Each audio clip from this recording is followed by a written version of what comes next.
नमस्कार, मैं हूं अंकुर और आप देख रहे हैं सत्यहिंदी.com। आइए एक नजर डाल लेते हैं अब तक की सुर्खियों पर।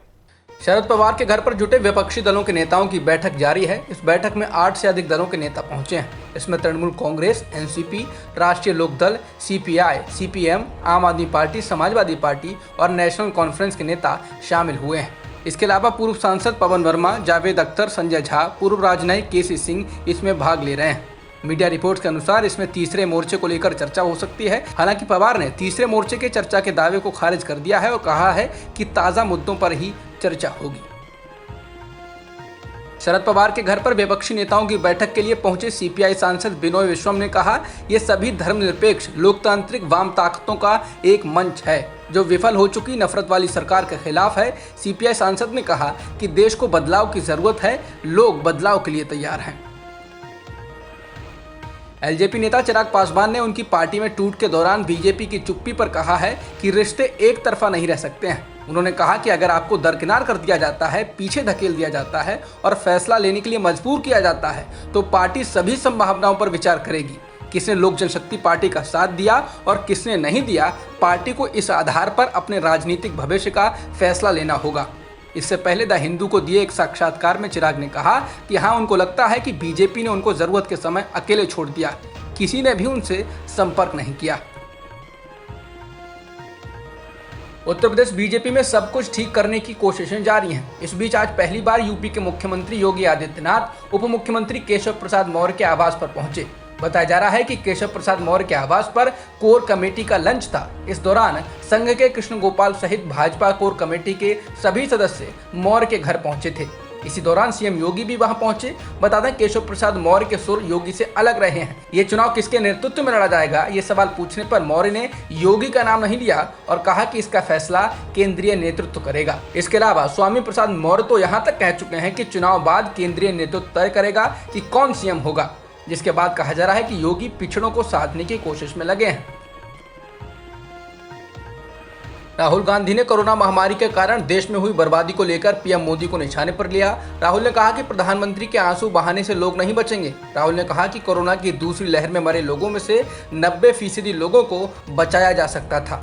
राहुल ने कहा कि उनकी मौत के लिए सबसे बड़ा कारण ऑक्सीजन की कमी रही। राहुल बोले कि पीएम मोदी के आंसू पीड़ित परिवारों के आंसू नहीं पहुंच सकते, पीएम के आंसू लोगों को नहीं बचा सकते, लेकिन ऑक्सीजन बचा सकती थी। लेकिन पीएम ने इसको गंभीरता से नहीं लिया और उनका सारा ध्यान बंगाल चुनाव पर लगा रहा। राहुल ने कहा कि सरकार द्वारा बताए जा रहे आंकड़ों से 5 से 6 गुना अधिक लोगों की कोरोना से जान गई है। कोरोना की दूसरी लहर से पहले लगातार मोदी सरकार को चिता रहे कांग्रेस के पूर्व अध्यक्ष राहुल गांधी ने मंगलवार को कहा कि टीकाकरण की प्रक्रिया को बेहतर ढंग से लागू रखा जाना चाहिए। राहुल ने पत्रकारों के सवालों का जवाब वर्चुअली मोड में देते हुए कहा कि जो काम और जिन आवश्यकताओं की पूर्ति दूसरी लहर में नहीं की गई, वे सभी काम तीसरी लहर में किए जाने चाहिए। उन्होंने कहा कि सरकार को हॉस्पिटल बेड्स, इंफ्रास्ट्रक्चर, ऑक्सीजन और दवाइयों की आवश्यकता पर काम करना चाहिए। राहुल गांधी द्वारा कोरोना की दूसरी लहर के प्रबंधन को लेकर पीएम मोदी पर हमलावर होने के बाद बीजेपी ने पलटवार किया है। बीजेपी के राष्ट्रीय प्रवक्ता संबित पात्रा ने एक संवाददाता सम्मेलन में कहा, कल से हमें इस बात का डर सता रहा था, जब भी कोरोना वायरस के खिलाफ हमारी लड़ाई में कुछ अच्छा होता है तो कांग्रेस और राहुल गांधी इसे पटरी से उतारने के लिए लग जाते हैं। पात्रा ने कहा कि कल एक महत्वपूर्ण दिन था जब भारत एक दिन में 87 लाख वैक्सीन डोज लगाने वाला दुनिया का पहला देश बन गया। पात्रा ने कहा कि कल एक महत्वपूर्ण दिन था जब भारत एक दिन में 87 लाख वैक्सीन की डोज लगाने वाला दुनिया का पहला देश बना। लोग उत्साहित लग रहे थे। ऐसा लगने लगा है कि भारत कोरोना वायरस के खिलाफ अपनी लड़ाई में जीत रहा है। तभी राहुल गांधी उसे पटरी से उतारने की कोशिश में लग गए। रिपब्लिक टीवी चैनल के प्रमुख संपादक अर्नब गोस्वामी को पिछले साल आई टीआरपी स्कैम के मामले में अब आरोपी बनाया गया है। इस मामले में करीब 9 महीने पहले ही एफआईआर दर्ज की जा चुकी है, लेकिन तब अर्नब का एफआईआर में नाम नहीं आया था। हालांकि उनके चैनल का और उनका नाम जुड़ जरूर रहा था। अब पुलिस ने इस मामले में सप्लीमेंट्री चार्जशीट यानी पूरक आरोप पत्र दाखिल किया है। पुलिस के इस आरोप पत्र में अर्नब के साथ ही एआरजी आउटलायर मीडिया के 4 अन्य लोगों का भी नाम है। एआरजी आउटलायर मीडिया का ही रिपब्लिक टीवी चैनल है। 24 जून को पीएम मोदी की ओर से जम्मू कश्मीर के सभी दलों की बैठक बुलाई गई है। गुपकार गठबंधन के इसमें शामिल होने को लेकर अभी तक आशंकाएं थीं, लेकिन आज श्रीनगर में हुई गुपकार गठबंधन की बैठक में फैसला लिया गया है कि गुपकार गठबंधन के दल इस बैठक में शिरकत करेंगे।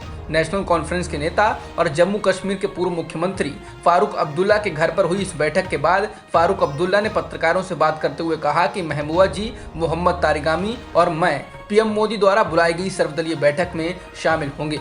उन्होंने कहा कि वो इस दौरान अपना एजेंडा पीएम और गृह मंत्री के सामने रखेंगे। प्रधानमंत्री मोदी ने 24 जून को जम्मू कश्मीर के सभी दलों की बैठक बुलाई है। कहा जा रहा है कि इस दौरान राज्य में विधानसभा चुनाव कराए जाने पर चर्चा हो सकती है। तो वहीं इस बैठक में कांग्रेस की ओर से बुलाए गए कांग्रेस के वरिष्ठ नेता गुलाम नबी आजाद ने कहा कि वो इस दौरान जम्मू कश्मीर के पूर्ण राज्य की बहाली की मांग करेंगे। इंडियन एक्सप्रेस से बात करते हुए आजाद ने कहा कि इस बैठक में पूर्ण राज्य की बहाली अहम मुद्दा है। चुनावी रणनीतिकार प्रशांत किशोर उर्फ पीके ने कहा कि उन्हें नहीं लगता कि कोई तीसरा या चौथा फ्रंट वर्तमान सत्ता के लिए चुनौती बन सकता है। उन्होंने एनडीटीवी से बातचीत में कहा कि विपक्षी दलों के बनने वाले संभावित तीसरे या चौथे मोर्चे से उनका कोई लेना देना नहीं है। प्रशांत किशोर ने एनडीटीवी से कहा कि तीसरा या चौथा फार्मूले को पहले भी आजमाया जा चुका है, ये पुराना पड़ चुका है और चालू दौर की राजनीति के लिए फिट नहीं होता है। बता दें, शरद पवार की बीते एक पखवाड़े में 2 बार प्रशांत किशोर से मुलाकात हो चुकी है और इसे लेकर कयास लगाए जा रहे थे कि वे 2024 के लोकसभा चुनाव से पहले एंटी बीजेपी फ्रंट या तीसरा मोर्चा बनाने की कवायद में हैं। भारत बायोटेक की जिस कोवैक्सीन को जनवरी में ही आपात इस्तेमाल की मंजूरी मिल गई थी, उसके तीसरे चरण के ट्रायल के आंकड़े अब आ गए हैं। मीडिया रिपोर्ट के अनुसार वैक्सीन तीसरे चरण के ट्रायल में 77.8% प्रभावी है। ये ट्रायल 25,800 प्रतिभागियों पर किया गया। रिपोर्ट में सूत्रों के हवाले से कहा गया है कि drug controller general of India यानी डीसीजीआई के विशेषज्ञ पैनल ने इस आंकड़े और परिणाम को मंगलवार को मंजूरी दे दी है। हाल ही में ये आंकड़े डीसीजीआई को पेश किए गए थे। हाल ही में भारत बायोटेक ने कहा था कि तीसरे चरण के ट्रायल के आंकड़ों के अंतिम परिणाम जुलाई में सार्वजनिक होंगे। अब जबकि सरकार भी कोरोना की तीसरी लहर की आशंका से इनकार नहीं कर रही है, सवाल उठना स्वाभाविक है कि यदि ये लहर आई तो क्या होगा।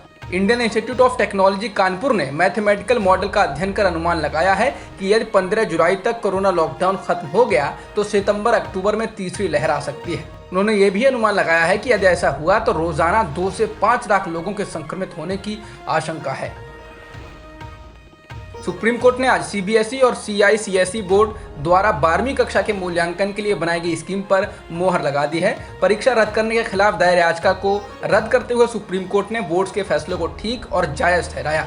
कोर्ट ने कहा कि सरकार और बोर्ड दोनों ही छात्रों को लेकर चिंतित हैं, इसलिए परीक्षा को रद्द करने का फैसला लिया गया है। दिल्ली में पिछले 24 घंटों में 134 कोरोना संक्रमण के नए मामले दर्ज किए गए हैं और 8 लोगों की कोरोना के कारण जान गई है। दिल्ली में वर्तमान में कोरोना संक्रमण की दर 0.2% हो गई है। वहीं दिल्ली में कुल मृतकों की संख्या 24,933 हो गई है, जबकि सक्रिय मामले इस समय 1918 हैं।